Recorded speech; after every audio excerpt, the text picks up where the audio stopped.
Nolan, now the third heaviest player to score in 2025. Of course, Jordan Davis was the heaviest earlier this season. He had that big, I believe it was a punt return. No, or the kickoff blocked return. field goal. Oh, the block. You're right. Yeah. It was the blocked field goal. Sheldon Rankins on there. We obviously have a resident lineman on set as well. Pete, producer Jack wanted to get your thoughts on the big men touchdown and how you feel about seeing I that. love big men touchdowns. Saying you're heavy. I guess you're going the heaviest or something. No, I'm not on that list. Even at my heaviest, I was never on that list. I can promise you that. In your lower there, we have you labeled as a former thick boy. Yeah, I think my arms are bigger than that now. Company guy. When was this pick? Is this long you? time ago. He looked like he was giving blood. It was a long time ago. I had hair. You can tell that was a long time ago. I was going to say, that's definitely a different what are you look. saying there? That's why I said, well, I said you look different. No, you went, well, yeah, I was going to say that. How long ago was that? Listen, my husband randomly shaving his head. I'm the president of bald That's heads okay. now. I'm It's okay all with good. it. I'm okay with it. All right, so we've got big man touchdown. You like the big man touchdown? I do like big man touchdowns. I just think that one was a bad play by the quarterback. He held the ball in that situation. But Nolan made a great play. Look, Nolan's a wonderful athlete, and he's going to be a big-time player. Yeah. Everybody thought that when he came into the draft. Man, I tell you what, that touchdown looked like it hurt. Yeah, when he scored. The way he scored and the way he landed. Oh, he's going to feel that tomorrow. That was Logan. the first time he probably scored ever at any level. It looked like he never really got close before. It was a hell of an athletic play. It was a good catch for sure. What do we think about the Jags, though? I mean, the Jags end up winning this game. It's overtime. Trevor Lawrence, we got the full experience. I believe he had 3 touchdowns, 3 interceptions. Just kind of a mess in They're going to Jacksonville. be in the playoffs. Take that to the bank. The schedule says so. And they're not that good.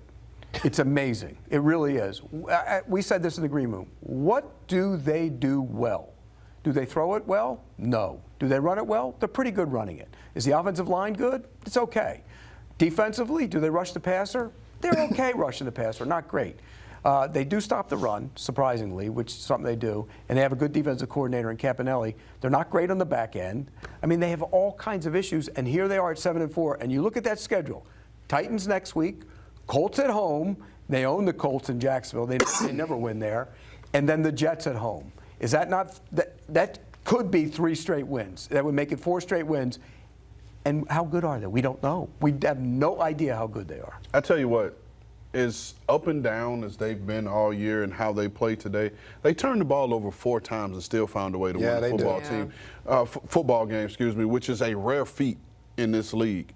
And it's just one of those, man, where week to week you just don't know what you're going to get from Jacksonville. It was the one big game they had early in this year where everyone was ready to crown them. Chiefs. The Chiefs. And then the very next week they lose one. And so it's just up and down. Young team. Up and down, up and down. And I think with their head coach, I think Liam has come in and infused this team with some confidence. Yep. And I think we see that in spots, but I think they always revert when things get hard, when situations get tight. I think their key guys, the ones that they're counting on to step up and make game-changing plays, I think they revert back to things that have been there before. The quarterback does. And they haven't found a way to kind of get over that yet. Yeah, I really like the head coach and Liam Cohen. I got to sit down with him when I called their game this year. And you talk about how Vrabel holds his best players accountable. He holds those best players accountable. You see how he talks to Trevor Lawrence on the field during the games. You can imagine at practice he's challenging him. And I think they're up and down because Trevor Lawrence has been up and down.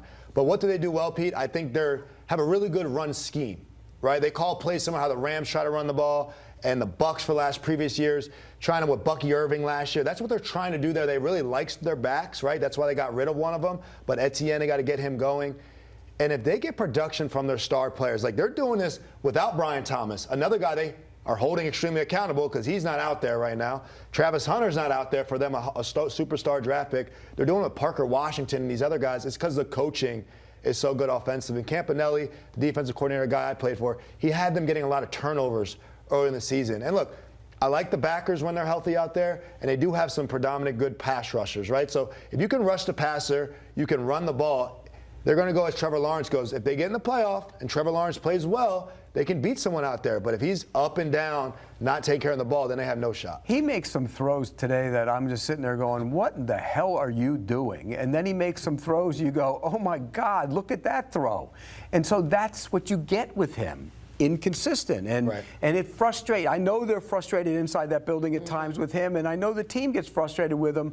But how do you get it out of him? That's the question. First quarterback in Jaguars history with 3 or more passing touchdowns and 3 or more interceptions in a single game, and that is the duality of Trevor Lawrence. If we move over and talk about the Seahawks, Sam Darnold, we haven't really felt that this year. He's got a really great wide receiver in Jackson Smith-Njigba, who has already become the Seahawks single-season record holder with, 6 more weeks to go left in the season. He passes DK Metcalf. Rand, why has he been able to be so successful in year 3? Why this year are the Seahawks figuring it out? They have a quarterback. they have a guy that can consistently get him the football. Then they have a great scheme. There you go. In this scheme that they're running, that is Shanahan, Kubiak, the emergence of this scheme. So it's a really good scheme for him.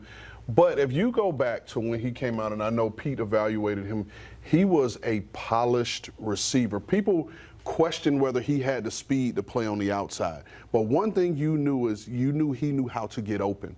Whether that was attacking leverages, whether that was being able to stack guys, get it to the top of the route, give you a little head fake, a little shoulder. He knew how to get open. And I think now we're seeing that he plays faster than what we would have given him credit for, because he can stretch the field vertically. But I think in the grand scheme of things, he understands how to get open and has a quarterback in Sam Darnold that can get him the ball on time and in a space where he can catch it and allows him to create separation.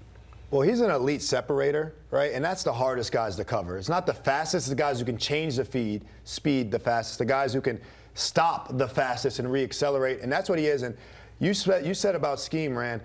That's true. Listen, I want to explain how the NFL play calling works.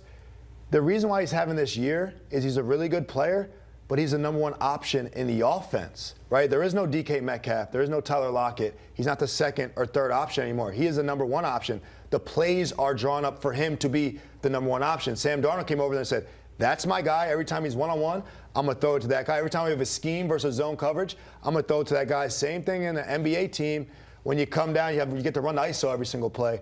That's what they're doing for him. So he's getting the production, and he's rewarding them with it. Got about 20 seconds, Pete. Thoughts on the Seahawks going forward? Look, Sam Darnold bounced back. That's the best thing that happened. He was awful last week. He bounced back, didn't throw a pick this week, and that's a good sign for him. Smith-Njigba, remember, he took the part of that year off, and there were questions about him. Remember, at the end of his senior season, he's answered every single question about him. He was right. He is balling out. All right, time to hit our final break here on Game Day Recap. When we come back, and it's time for everyone's favorite winners and losers. Myles Garrett, enough said. MVP season loading. We'll talk about it next.